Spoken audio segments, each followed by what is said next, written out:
亞隆納斯教授收到嚟自美國政府嘅邀請，調查海怪事件。由於呢一次行動極為危險，教授猶豫要唔要帶僕人康塞爾一同前往美國。先生去邊度，我就去邊度。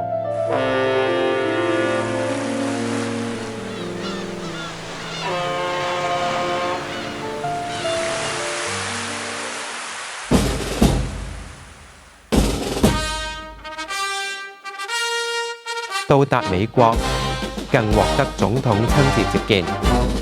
我對你哋有信心，一定要活着返嚟。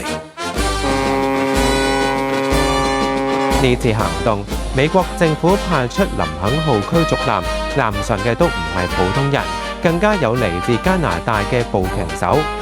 我來自加拿大，叫尼德蘭，好多人都叫我魚叉之王。